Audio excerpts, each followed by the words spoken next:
Consideres este modelo de programación lineal, donde las variables de decisión x1 y x2 representan la cantidad de productos que se fabricarían en ángulo y platino, eh, y con las restricciones dadas por la disponibilidad de acero y horas de mano de obra. También existe una restricción de demanda cuya producción de x2 no puede sobrepasar a 20 unidades.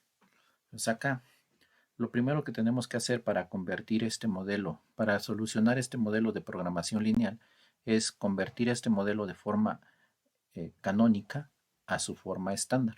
Entonces, para ello, lo que hacemos es convertir o transformar nuestras desigualdades en igualdades, como las vemos acá. Y aquí se han insertado variables llamadas de holgura. ¿Cuál es el papel de las variables de holgura? Bueno, consideremos la restricción x donde tenemos 5x1 más 5x2 igual a 250. Bueno, vamos a poner un valor arbitrario donde x1 y x2 pueden asumir valores, por ejemplo, de 10 y 10. Si eso sucediera, entonces acá esto tendríamos 5x1, 50, más 5x2, 50. Esto es igual a 250. No se cumple la condición. Aquí hacen falta 150 unidades para lograr el equilibrio de la ecuación. Bueno, es este el papel de la variable de holgura H1, asumir ese valor. Si por el contrario x1 tomara un valor de 50 y x2 un valor de 0, acá tendríamos 250 más 0 es igual a 250. Como se está logrando el equilibrio, entonces la variable de holgura H1 asume un valor de 0. Si tuviéramos un valor donde x1 y x2 tomaran el valor de 50 en cada uno de los casos, tendríamos 250 más 250. Esto debe ser igual a 250. Esto implicaría que la variable de holgura debería tomar un valor de 250, lo cual matemáticamente pues es posible. Sin embargo, como H1 está relacionada con la disponibilidad de acero, esto implica que en el primer caso utilizamos 50 unidades para producir X1 y 50 unidades de acero para producir X2. Eso nos indica que sobraron 150 unidades, lo cual tiene un sentido práctico. En la segunda opción, se utilizaron 250 unidades de las 250. Eso quiere decir que no tenemos inventario, no hay recurso ocioso. En la última, implicaría el uso de 500 unidades. 500 unidades cuando únicamente tenemos 250.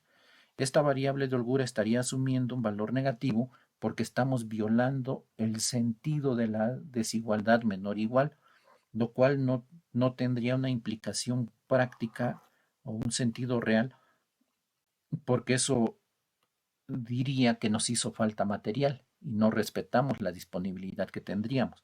Por eso tenemos acá que H1, las variables de holgura H1, H2 y H3 deben ser mayores o iguales a 0, porque lo máximo que podemos hacer es ocupar todo o cumplir con toda la restricción que teníamos acá y que H1, H2 y H3 tomen el valor de 0, pero no podemos aceptar valores negativos de las variables de holgura porque eso implicaría que estamos violando el sentido de las desigualdades. Una vez que tenemos el modelo, nos preguntamos cuál es la contribución a la ganancia que nos genera tener 150 unidades sin utilizar. Eso no nos genera ninguna ganancia. Producir 50 unidades, 10 unidades tipo 1 y 10 tipo 2 sí nos genera una ganancia, porque cada una de ellas está aportando a la utilidad. Sin embargo, tener el recurso ocioso no estaría contribuyendo a la ganancia. Por eso tenemos acá que estas variables de holgura tienen un coeficiente 0 en la función objetivo. Una vez que tenemos nuestra tabla, nuestro modelo en la forma estándar, lo que debemos hacer es construir una tabla para desarrollar el modelo simplex tabular, el método simplex tabular, pero antes de eso podemos reescribir que z es igual a 10x1 más 30x2, o bien z menos 10x1 menos 30x2 es igual a 0. Ahora sí, estamos listos para hacer nuestra tabla. Tenemos entonces columnas que representan a nuestras variables x1 y x2 y nuestras nuevas variables h1, h2, h3 y estamos buscando la solución. Para ello tenemos un renglón de la función objetivo que vamos a marcar en especial porque es la que nos va a ir diciendo qué tanto va mejorando nuestra solución. Ahora, los primeros renglones que vamos a poner acá van a ser nombrados en términos de H1, H2 y H3, porque esa es nuestra solución básica.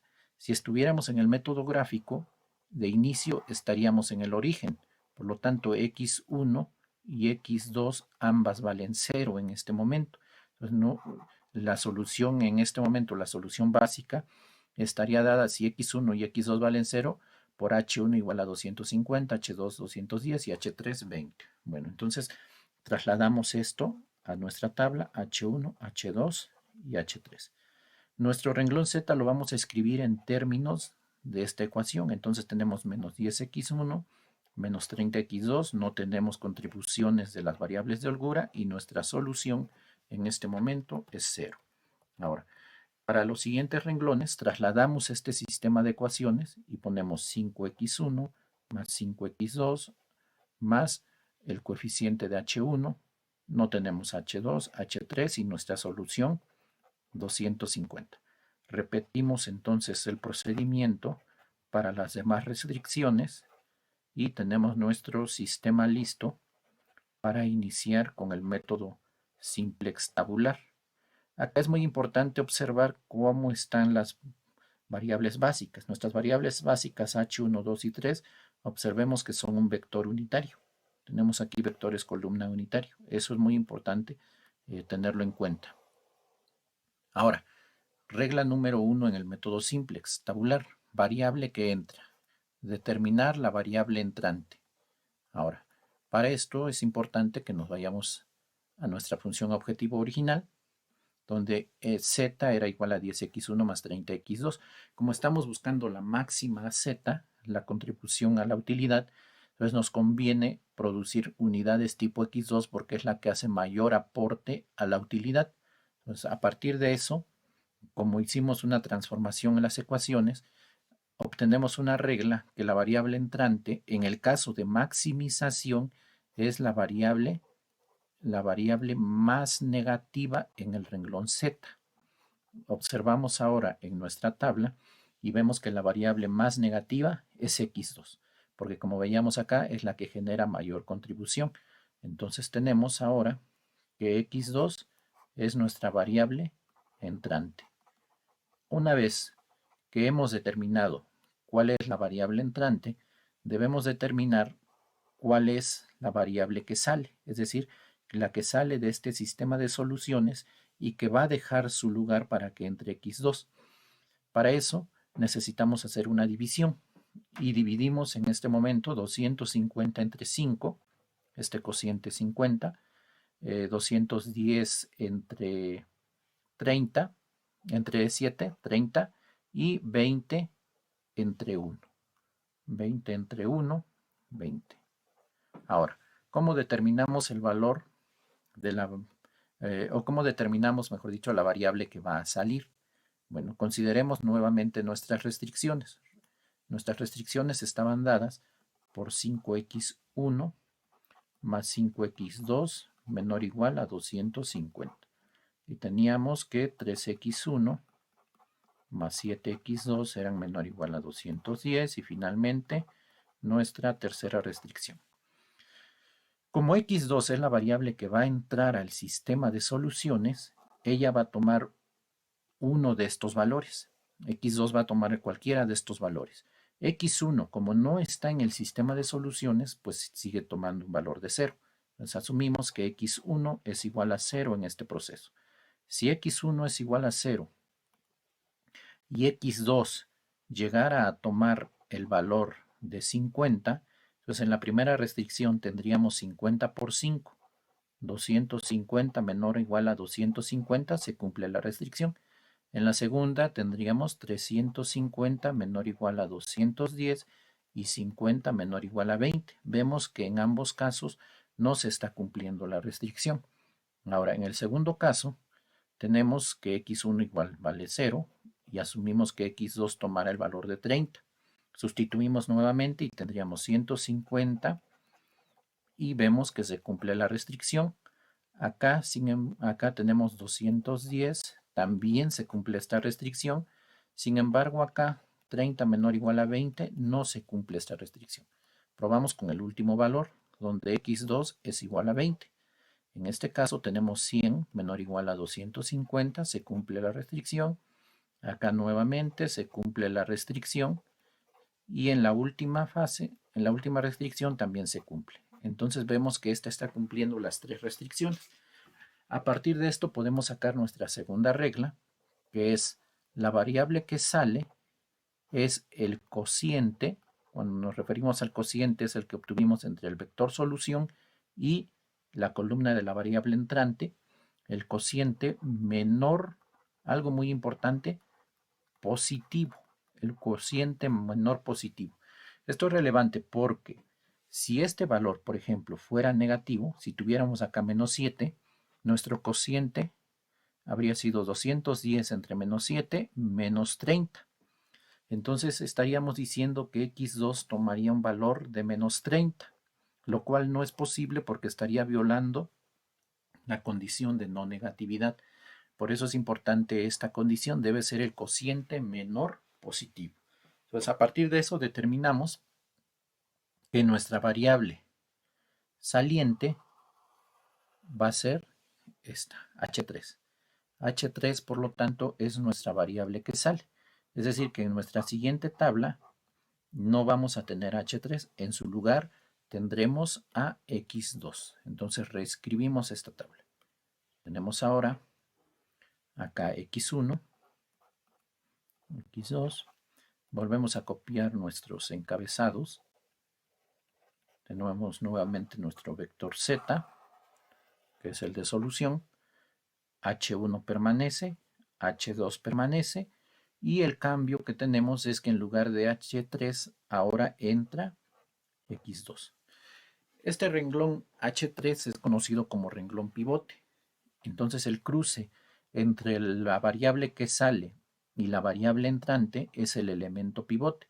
Y recordando el método Gauss-Jordan, el elemento pivote debe ser 1. En este caso ya lo tenemos como 1, por lo tanto no necesitamos normalizarlo.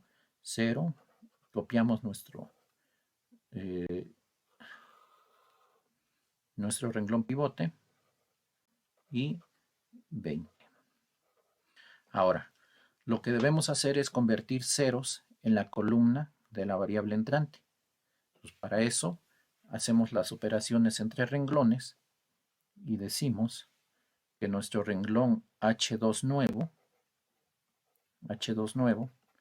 va a ser igual al elemento que queremos eliminar en él, que es menos 7 por el renglón pivote, que es x2, más el renglón h2 actual.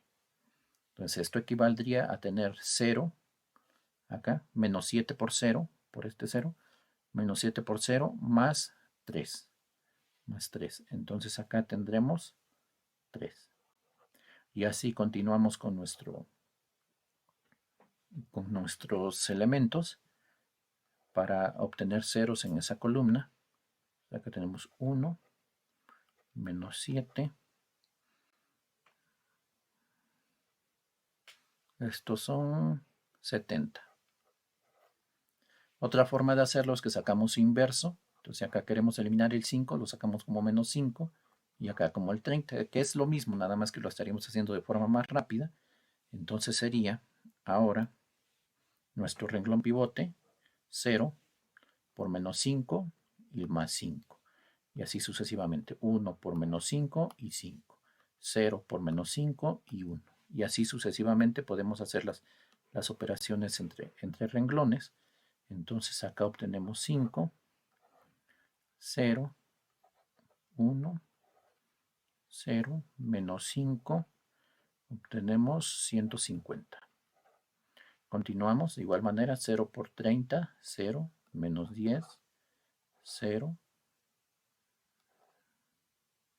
también 0, y con H3 obtenemos 30 y como solución 600. Veamos que en la primera iteración ya ha crecido de 0 a 600 nuestra z, nuestra función objetivo, de 0 a 600. Nuestra primera iteración nos dice que x2 debe tomar un valor de 20, x1 como no está en este sistema de soluciones vale 0, y nos indica que de A0, la restricción H1, sobran 150 unidades, no se han utilizado, y en H2 las horas de mano de obra tampoco se han utilizado 70 horas. Tenemos todavía 70 horas disponibles. Entonces acá hemos concluido nuestra primera iteración. Repetimos el procedimiento. Regla 1. Variable entrante. Recordemos, variable entrante, la más negativa. Es la variable más negativa, en este caso en el renglón Z, sin considerar la solución en el renglón Z, la más negativa es x1. Esta es nuestra variable entrante. Variable saliente, hacemos el cociente de la solución entre la variable entrante y obtenemos 30 y acá 70 tercios, algo así como 23.3. 23.3. Y la última no podemos considerarla porque está indeterminada. Entonces tenemos dos candidatas. Recordemos que de acuerdo con la regla 2, la variable que sale es el cociente menor positivo. Entonces, como el cociente menor positivo es H2. Esta es nuestra variable que sale. Y la variable que entra ya vimos que es X1. Por lo tanto, tenemos va a ser nuestro renglón pivote, y ya tenemos también nuestra columna pivote, y ahora tenemos un elemento pivote que normalizar. Reescribimos nuestra tabla. Z, X1, X2.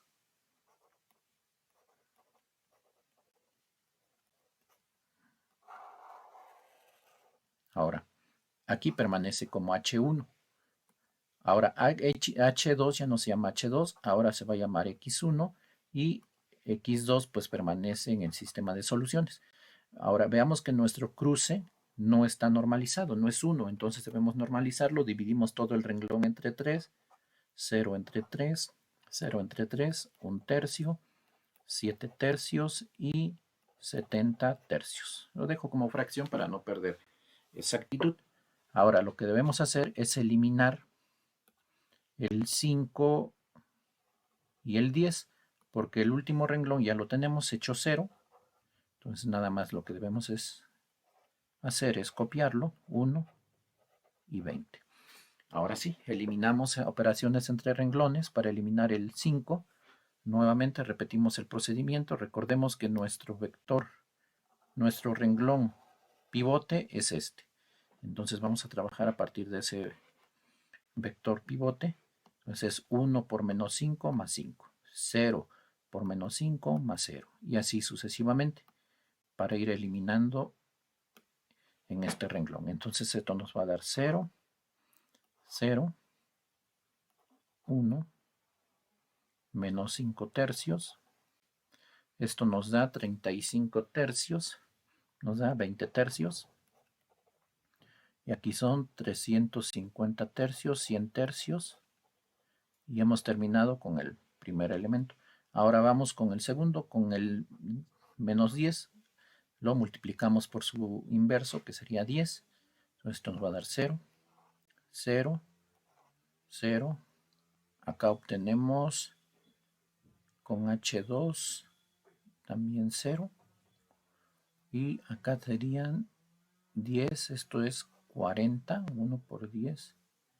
10 más 30, 40. Y aquí son 200 y esto es 800. Ahora vamos revisando que esté bien nuestra base. A ver, H1 debe estar como un vector unitario, ahí lo tenemos, X1 igual y X2 lo mismo. Estos únicamente deben tener un 1 en esa columna, porque pertenecen al sistema de soluciones. Entonces ahora, ¿todavía tenemos elementos negativos en Z? Ya no. Ya no tenemos negativos. Como es un problema de maximización, entre el más negativo. Al no tener negativos en Z, hemos terminado. Por lo tanto, nuestra solución óptima es X1 es igual a 70 tercios y X2 es igual a 20. Es decir, se deben producir 23 unidades tipo 1 20 unidades tipo 2 y la holgura 1 indica que sobraron 33.3 metros de acero y la utilidad óptima es 800. Entonces ahí hemos concluido. Entonces es muy importante repasar que en los problemas de maximización entra el elemento más negativo en el renglón Z. Entra el más negativo en Z. ¿Sí? El más negativo. Sale el cociente menor positivo de la solución entre la columna de la variable entrante. Se normaliza el elemento pivote y a partir de eso se hacen ceros en esa columna de la variable entrante. Y ahí tenemos la primera iteración. Si hay todavía negativos, repetimos el procedimiento y en este caso en nuestra tercera tabla ya no teníamos negativos en Z, por lo tanto obtuvimos la solución